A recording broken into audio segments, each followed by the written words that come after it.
인문 대마왕 안치홍의 고전 뽀개기.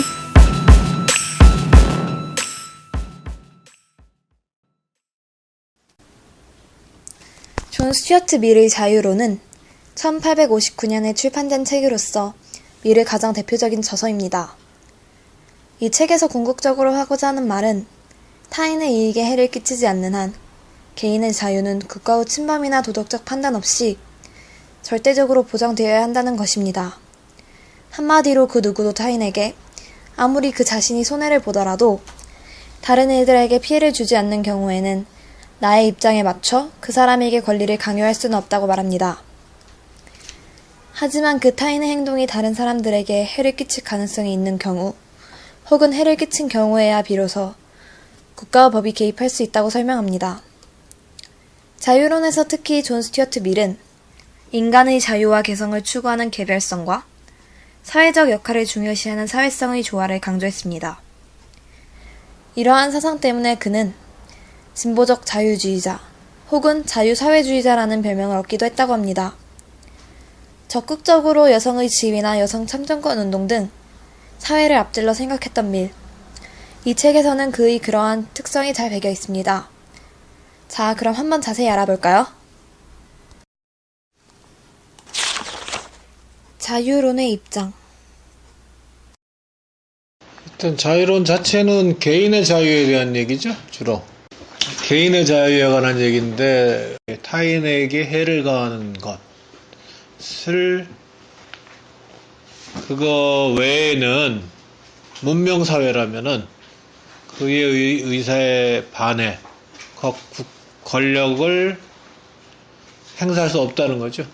그거 외에는 문명사회라면은 그의 의사에 반해 권력을 행사할 수 없다는 거죠. 그죠?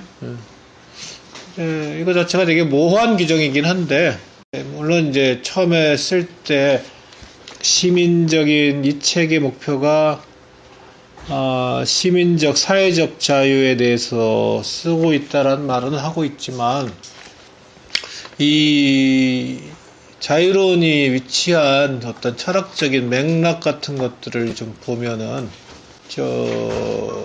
영미적인 전통을 감안해야죠, 그죠? 어떻게 보면 홉스하고 비슷해, 이거는. 근데 홉스하고 비슷한데, 홉스도 그 주권적의 의지를 강조하거든, 개인들의. 근데 자발적으로 그 자신의 자유를 누군가에게 구속당하는 게 아니라 자기가 스스로 위임하는 것인데, 홉스의 리바이어던에서 하는 얘기는.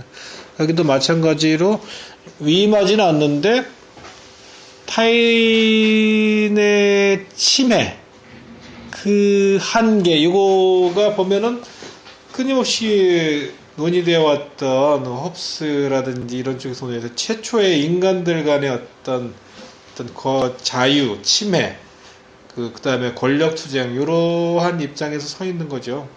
그래서 타인에 대한 침해라는 것들은 권력의 문제일 수도 있고, 그 권력의 문제, 주인과 노예로 뭐 연결될 수도 있는 그런 권력의 문제일 수도 있고, 또 다른 관점에는 이 자본주의, 이 사람이 살았던 시대가 영국이라는 나라가 특히 자본주의를 발전시켜온 선도적인 국가였기 때문에 그동안 절대주의 왕권에서 자본주의를 발전시키면서 그 부르주아지의 어떤 시민적 자유가 결국은 어떤 재산의 자유와 동전의 앞뒷면을 이룬 것처럼 여기서도 그러한 부르주아지의 재산권의 자유에 대한 전통을 잇고 있다고 볼 수 있죠. 더불어서 산업혁명이 어느 정도 궤도에 접어들은 시점이기 때문에 이제 부르주아지가 영국에서는 이제 본격적으로 이제 모습을 드러내고 이러면서 재산권에 상응하는 정치적 권력에 대한 요구일 수도 있죠. 이제 그런 것들. 그래서 복합적으로 되어 있는데 타인의 권리를 침해하지 않는다. 타인에 대한 침해, 권리라기보다는 타인에 대한 침해 자체가 특히 강조되는 거는 그 부르주아지 철학에 입각해 있다고 볼 수 있어요. 기본적으로는. 그러니까 절대 왕권이라든지 국가라든지 그런 것으로부터 재산권과 시민적인 어떤 권리를 침해받아서는 안 된다.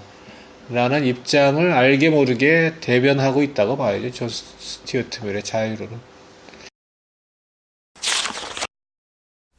개인과 국가. 지금 보면은 약간 다를 수도 있어요. 왜냐하면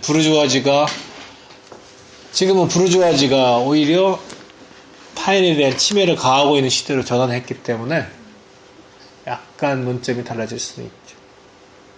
그 주체를 바꿔야겠죠. 민주주의 원칙이라는 게 사실은 논란이 있는 건데, 민주주의라는 게 뭐 가장 대표적인 게 다수결의 원칙이고, 근데 다수결의 원칙이 지켜지지 않으면은 어떻게 할 거예요? 방법이 없죠. 네, 여기서는 이제 다수결의 원칙까지 부인하는 건 아닐 테고, 어쨌든 사회는 다수결로 굴러갈 수밖에 없는데 51대 49가 돼도 대통령 선거에서 보면 알 수 있듯이 그렇게 굴러갈 수밖에 없는데 그 소수자의 의견들을 보호하지 않으면 만약에 뭐 일베가 뭐 소수자다.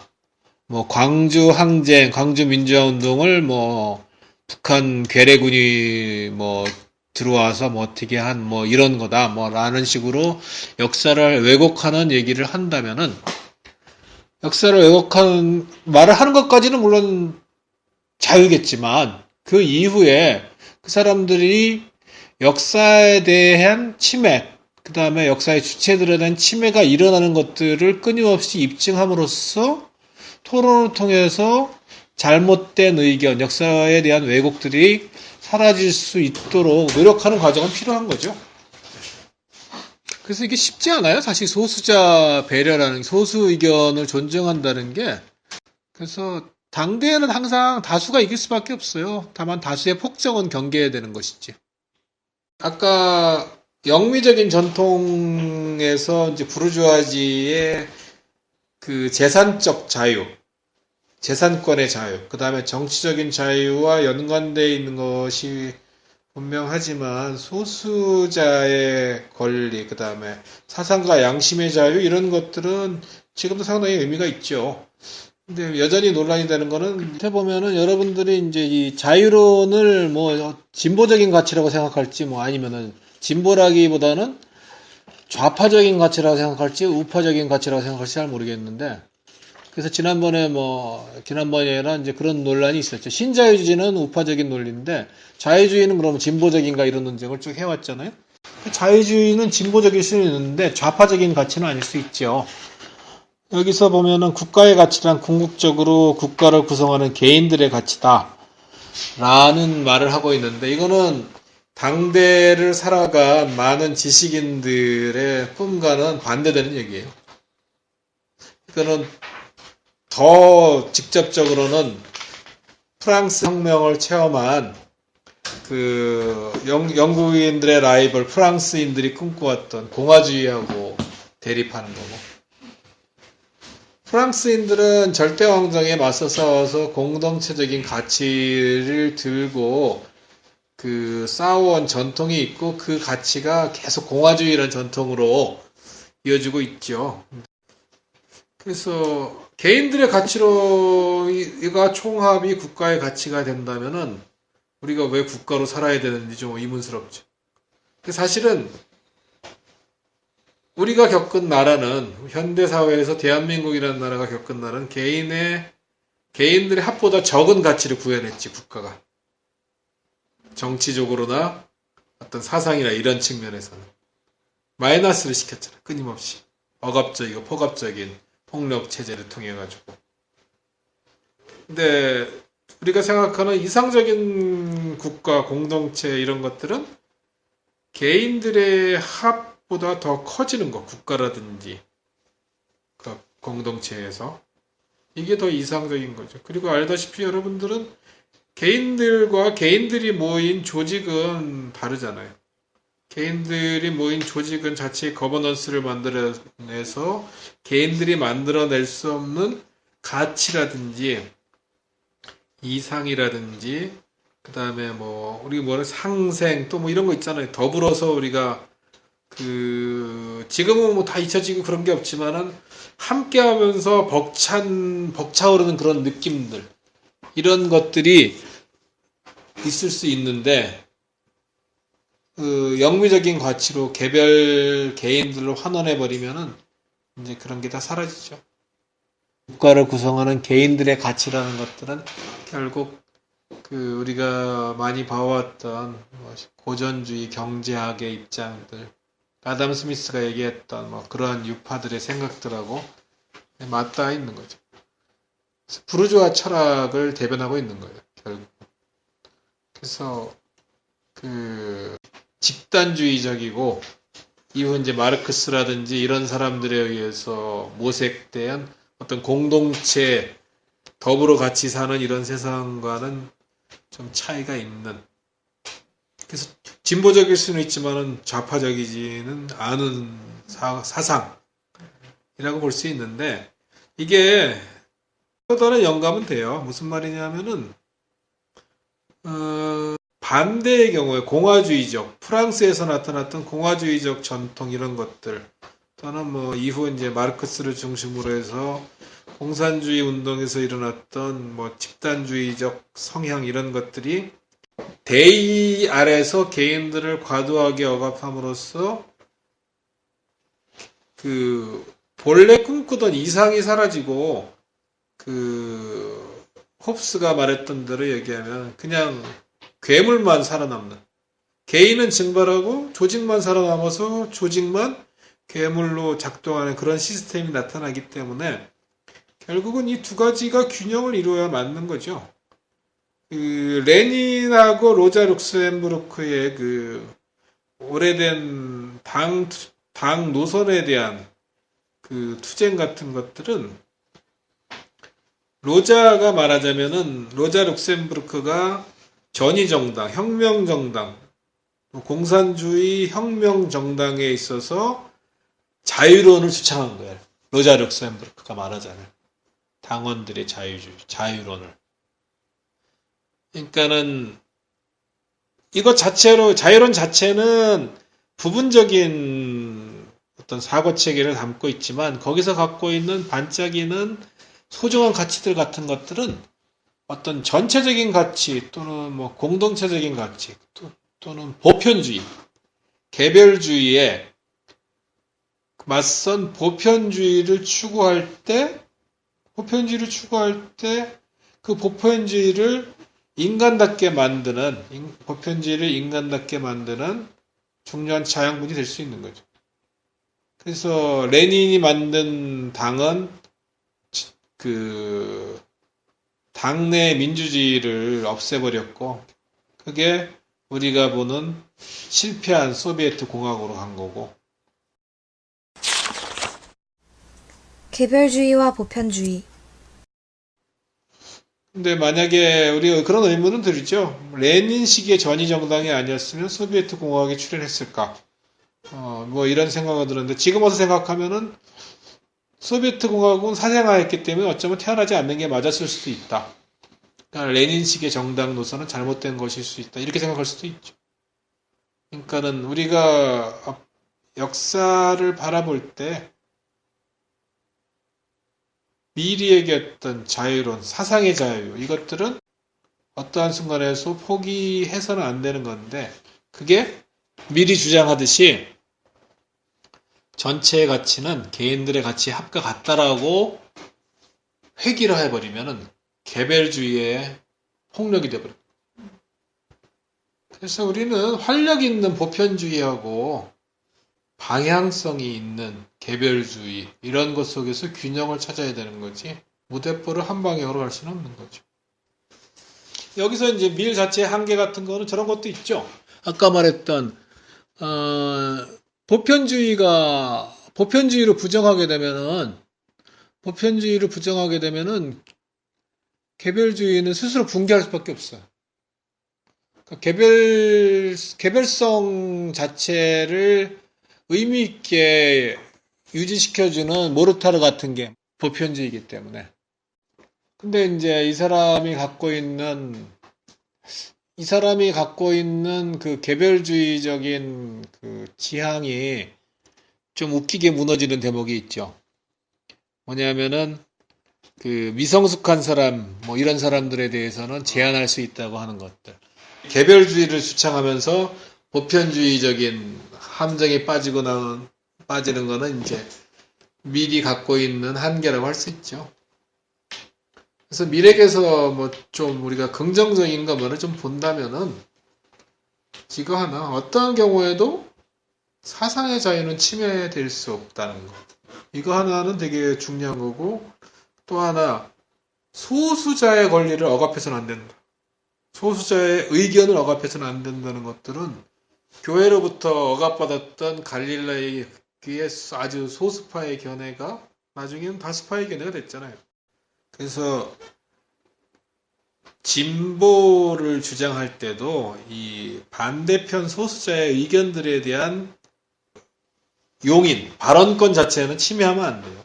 근데 그게 절대적 상대주의를 빠져서 아까 얘기했듯이 너도 옳고 나도 옳다로 가서 또 안 돼. 우리는 역사적 보편주의라는 걸 믿는다면은 그 안에서 옳고 그름을 구별할 수 있는 능력도 있어야 되는 거기 때문에, 예를 들어서 광주 항쟁은 민주화 운동이고 전두환이는 도살자고 학살자였다는 것은 분명한 사실이고, 전두환은 헌정이 중단된 틈을 따라서 자기 나라 국민을 폭력으로 죽이면서 부당한 방식으로 권력을 탈취한 사악한 인간이라는 것들은 변함이 없는 역사적인 진실인데, 그것들을 왜곡한다면 그것들은 말은 하게 할 수 있지만은 그것들에 대한 토론을 통해서 그 그릇됨을 입증할 책임은 있는 거죠. 그 분야에 있는 사람은.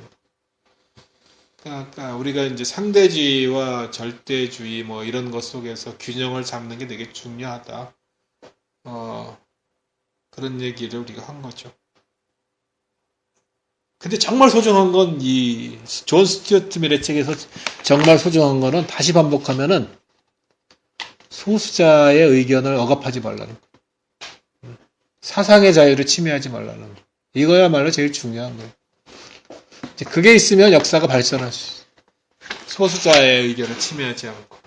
그러니까 보편주의와 개별주의 사이에서 항상 균형을 잡는 게 중요해요. 어떨 때는 그게 잘 균형이 안 잡힐 수가 있고, 어떨 땐 잘못 판단할 수는 있어. 우리가 사람이니까.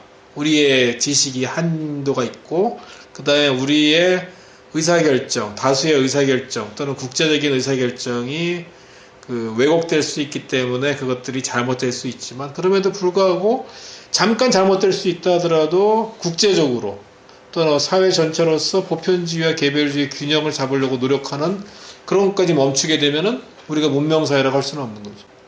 밀도 그 자유론을 얘기하면서 미성숙한 사람, 미성숙한 국가를 구별했듯이 최소한의 보편적 인권, 최소한의 인간적 존엄성, 이거야말로 보편주의적인 시각입니다. 보편주의를 개별주의에 기반해서 보편주의를 주장한다는 게 쉬운 일이겠어요? 그렇지만 주장을 해야 되는 거죠. 개별주의에 무너지고 난다면은 우리가 무슨 발전이 있겠어? 무슨 진보가 있고. 다만 다시 돌아오는 얘기지만, 개별주의를 무시하고 끊임없이 보편주의를 부르짖는 것은 괴물을 만들어내는 행동입니다. 그러니까 개별주의의 기반 위에서 보편주의를 주장하려고 노력하는 것, 이게 되게 힘들고 균형 잡기 어려운 일이지만 그 노력을 멈추지 않는 게 중요하다는 거죠. 그게 진보죠. 그게 지식인에 가는 길이고, 지식인이라기보다는 양식, 시민적 양심, 양식이라기보다는 시민적 양심, 이렇게 표현하는 게 맞겠죠. 개별주의의 보편화, 그리고 세계화. 개별주의의 보편화라는 것들은 세계화의 현상이지만, 그렇다고 해서 세계화가 보편주의를 추구하진 않아요. 오히려 보편주의를 침해하고 있죠.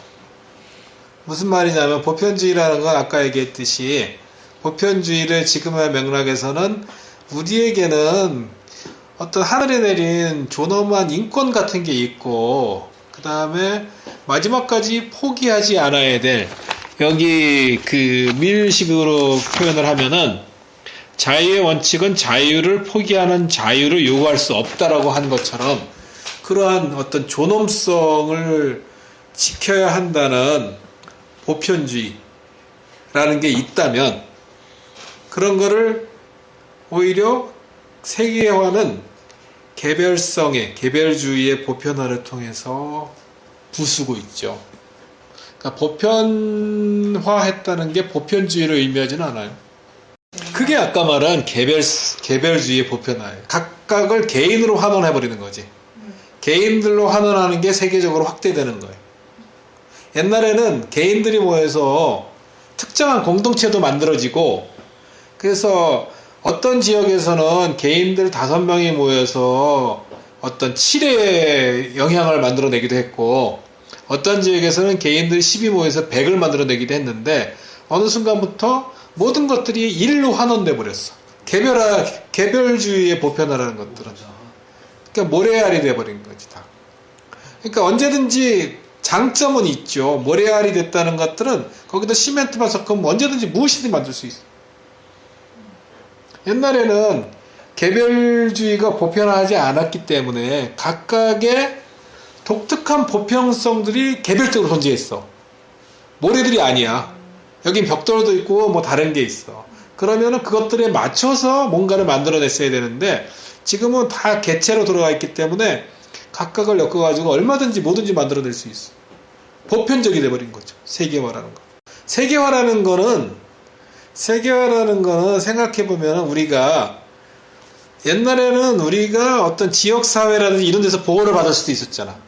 굶주리고 할 때. 근데 지금은 우리가 세계시장에 편입된 노동자예요. 어떤 의미에서는. 나나 파키스탄의 노동자나 모든 사람들이 시장을 상대로 하는 개별 노동자예요. 세계시민이죠. 어떤 의미로는. 세계시민이 됐다는 거는 세계 시민이 동시에 지구촌에서 세계 속에서의 노예가 될 수 있다는 얘기예요. 세계화를 어느 정도는 저지해야죠. 예를 들어서 지금 좀 뒤늦어졌지만 뭐 세계화는 결국 자본과 노동의 문제인데 크게 두 가지. 자본 부분에 있어서는 우리가 저지할 수 있는 국가적인 전략 같은 건 논의를 해야죠. 세계화를 통해서 이득을 보는 사람은 동일한 사람들이니까. 세계화를 통해서 이득을 보는 사람들은 이건희나 빌 게이츠나 같은 사람이거든.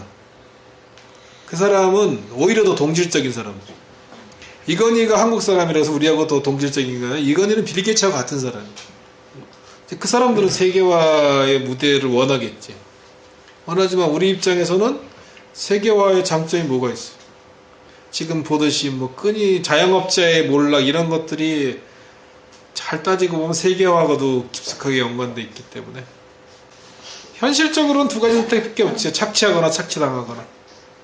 세계화라는 거는 뭐 크게 노동과 자본이지만은 뭐 상부구조 측면에서 보면은 어떤 뭐 미국식 또는 뭐 유럽에서 나왔던 어떤 대의제를 중심으로 한 민주주의 시스템의 이식이기도 하니까 같이 가고 있는 거죠. 그러니까는 소위 민주주의하고 신자유주의, 자본주의가 세트로 근데 우리가 의식하는 거는 자본주의만 의식하고 있지만은 그거로 인해서 형성되는 각각의 나라에서 형성되는 상부 구조가 뭐 동일한 모습으로 나타나고 시작하고 있다면 그것도 세계화의 파급이라고 봐야죠.